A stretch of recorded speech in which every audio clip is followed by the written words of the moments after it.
Take a good look at this. What you're seeing right now is my backyard garden: clean soil, clear paths, not a single weed in sight. 3 weeks ago, this exact same space looked like something had gone completely wild. Crabgrass pushing through every crack. Dandelions sending up those white puffballs, spreading thousands of seeds before I could even blink. Bindweed wrapping itself around my tomato stakes, like it owned the place. 3 weeks. One ingredient. That is the only difference between then and now. And before you assume it is not vinegar, it is not salt. It is not some expensive bottle from the garden center with a fancy label and a price tag that makes you wince. It is something sitting in your kitchen cabinet right now. Something you have probably walked past 100 times without ever thinking it could solve one of the most frustrating problems every gardener in America faces. Here is a number that tells you everything. 55% of American households garden. And you know what every single survey says is the most hated task in the garden? Weeding. Not planting. Not watering. Weeding. So, before I tell you what this ingredient is, I want to show you why everything you have tried so far has most likely failed, and why this time, things are going to be completely different. Not for a week, not for a month, for the entire growing season. Welcome to Martha's Backyard Farm, a place where we grow real food, solve real problems, and share what actually works in the garden, not just what sounds good on paper. If this is your first time here, go ahead and hit that subscribe button so you never miss a video. We put out practical gardening tips every week, and trust me, what I am sharing today is one you will want to save and come back to. Now, let me give you some context, because this problem is bigger than most people realize. Over 71% of Americans plan to grow a food garden this year. And the research shows that a well-tended backyard garden can save the average household around $875 a year on groceries. That is real money. But here is what nobody talks about. Weeds are quietly stealing that time and that money right back from you. Every hour you spend on your knees pulling crabgrass is an hour you are not planting, not harvesting, not actually enjoying the garden you worked so hard to build. I have been gardening for 15 years. And I say this with complete honesty, I have tried just about everything out there. I started the way most people do, pulling weeds by hand. Hours on my knees, a sore back by Sunday afternoon, blisters on both hands. And what did I have to show for it? 1 week later, the weeds were back, looking healthier than ever, like I had done them a favor by loosening the soil around their roots. Then I moved on to Roundup, the glyphosate-based herbicide that was marketed for decades as the answer to everything. And I need to be straight with you here, because this is something the product label will never tell you. As of 2024, more than 4,300 lawsuits have been filed against Bayer and Monsanto in the United States alone.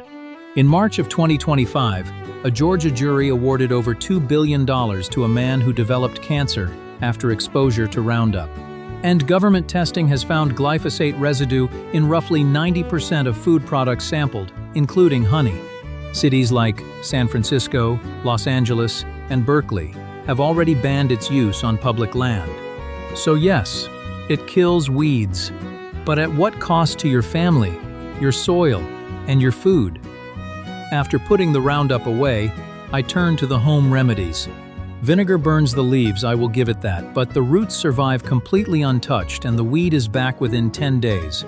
Salt kills everything, including the soil itself, sometimes for years.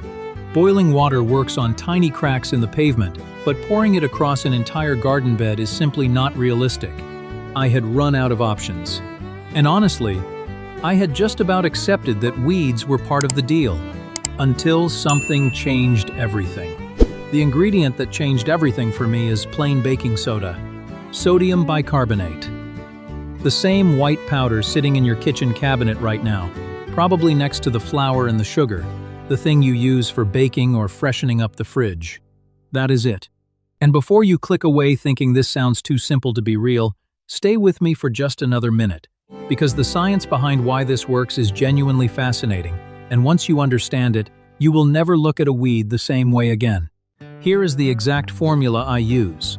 You need 200 grams of baking soda, roughly 1 standard box from any grocery store. Mix that into 1 liter of hot water, somewhere between 140 and 160 degrees Fahrenheit, not boiling, because water that is too hot can break down the bicarbonate before it does its job. Add 1 tablespoon of regular dish soap, whatever brand you have by the sink, and 2 tablespoons of plain white kitchen vinegar. Stir it gently, pour it into a spray bottle, and you are ready. Total cost per liter? Under $2. Compare that to $30 or $40 for a commercial herbicide at your local garden center, and the math speaks for itself.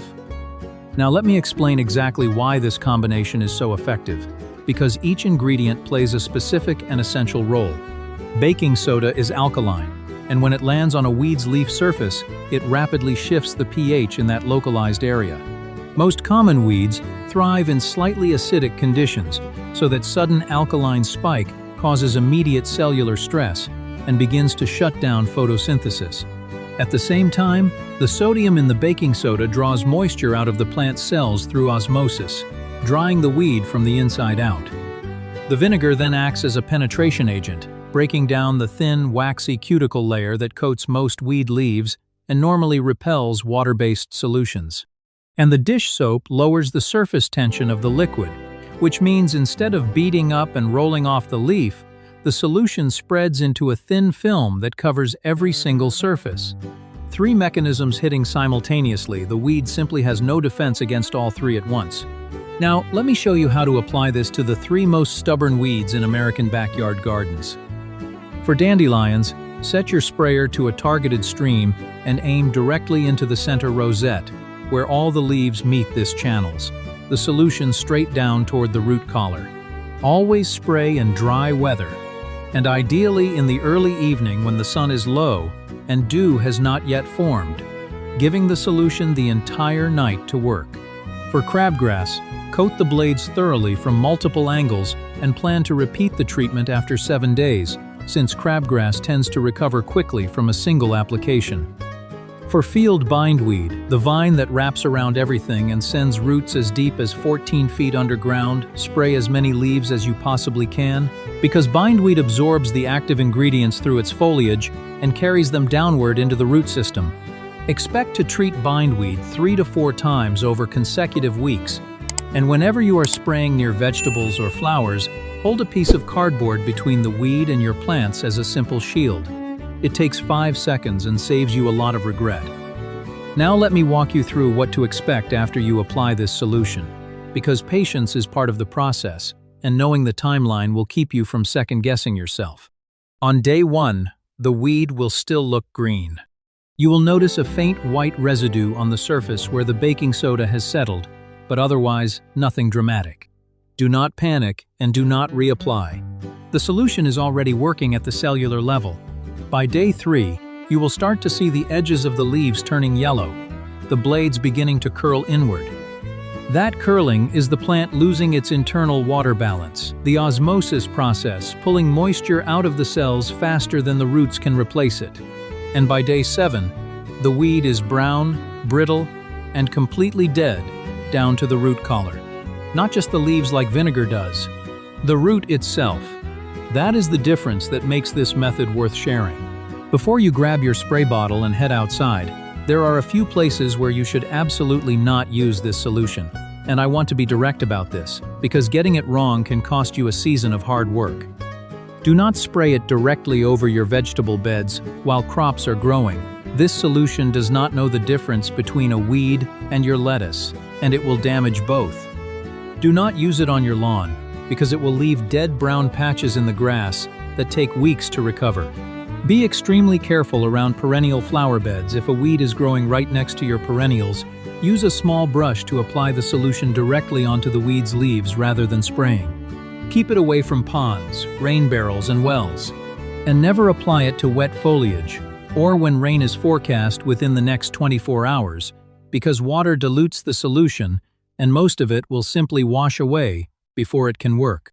Here is where most gardening videos stop, and where this one goes further. Killing the weeds you have right now is only half the battle. The real goal is making sure they do not come back, and that requires a prevention system. The foundation of that system is mulch. According to research from Iowa State University Extension and the University of Minnesota, a layer of organic mulch just 2 to 4 inches deep blocks sunlight from reaching weed seeds in the soil, preventing germination before it even starts. For perennial flower beds, use bark mulch at that 2 to 4 inch depth. For vegetable gardens, certified weed-free wheat straw is your best option. It suppresses weeds, retains moisture, and breaks down slowly to feed the soil. For newly established beds, lay cardboard directly on the soil first, then cover it with straw. For the cracks in your driveway or stone paths, mix sand and baking soda at a 10-to-1 ratio and pack it into the joints it creates, an environment where seeds simply cannot take hold. Beyond mulch, there is one more tool that most home gardeners have never heard of, and it is genuinely one of the best-kept secrets in organic lawn care: corn gluten meal. It was discovered by Dr. Nick Christians at Iowa State University, and it works as a natural pre-emergent herbicide, meaning it stops weed seeds from ever developing roots in the first place. It also contains 10% nitrogen by weight, so it feeds your soil while it protects it.